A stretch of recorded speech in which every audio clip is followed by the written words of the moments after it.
We are back. One of the reasons I didn't assign you questions yesterday is that we did not get all the way through the reading. And to be extremely honest, um, I think we are going to start on page 162. I think that's where I stopped, right at the beginning of chapter 17. But before we do that, we always kind of want to, since there's more reading involved today, to kind of go back and look at this end in mind, because that is the gut of every reading lesson that we do, is the end in mind. What is the skill that we're hoping to perfect? It's, I will be able to identify cause and effect relationships in the story. So that is our end in mind.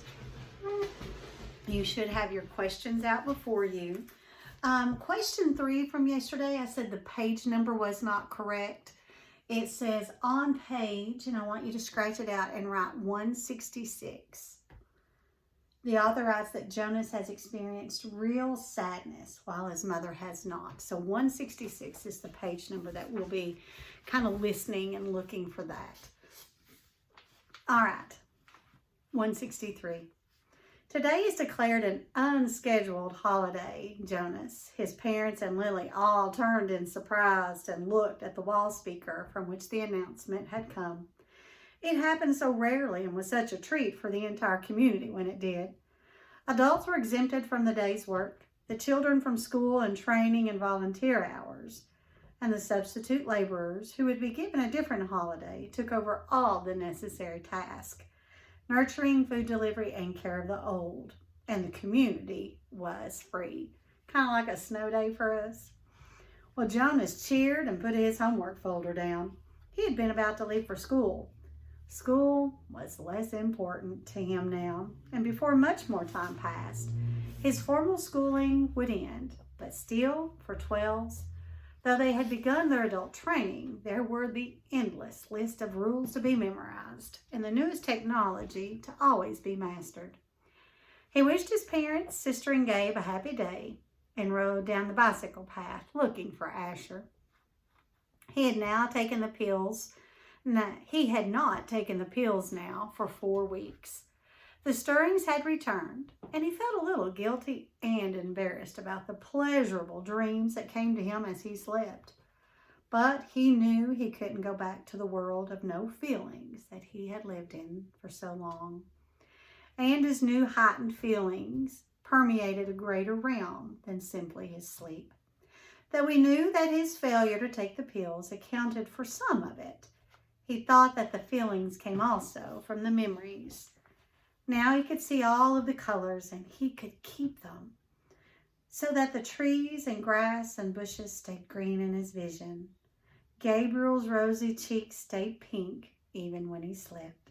And apples were always, always red.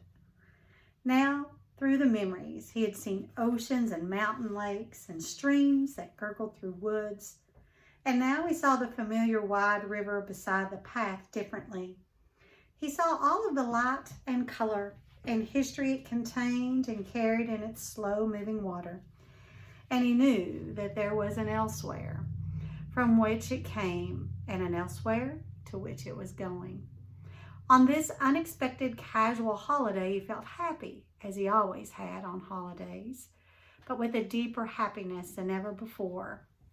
Thinking, as he always did, about precision of language, Jonas realized that it was a new depth of feeling that he was experiencing.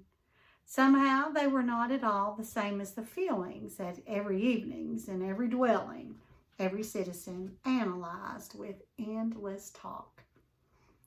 I felt angry because someone broke the play area rules, Lily had said once, making a fist with her small hand to indicate her fury.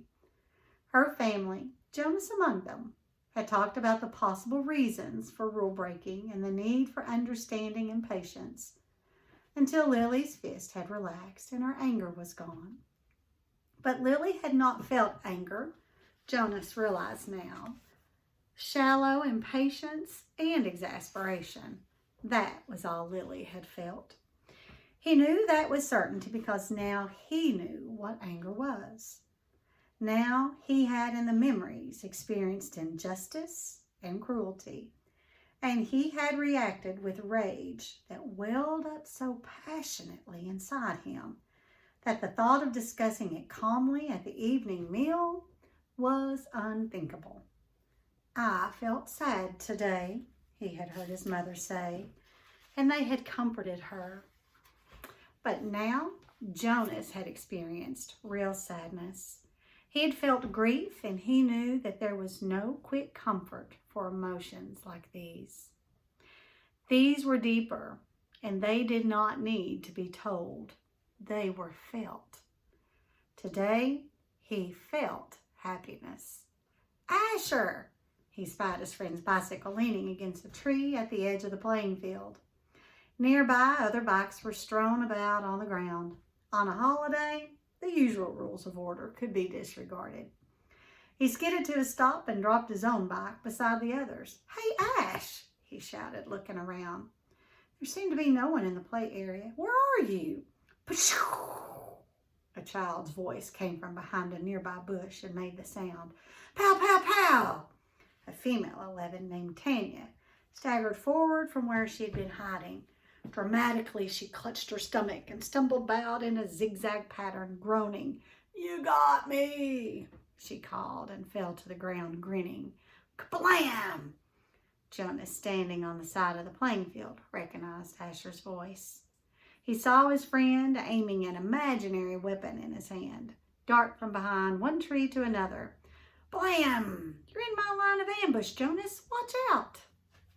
This is where our reading would have stopped yesterday if we had gotten to it in a timely manner. So, what you're going to be doing for me today is questions 1 and 2 in Google Classroom and the vocabulary. That's what I want you to do for me. I don't want you doing 3 and 4 because I feel like that's just doubling up the work for you, and that's not what I want to do.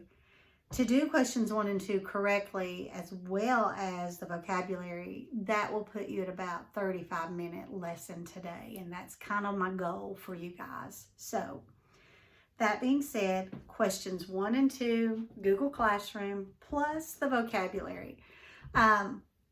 That's all we're doing today. See you in a minute. Bye.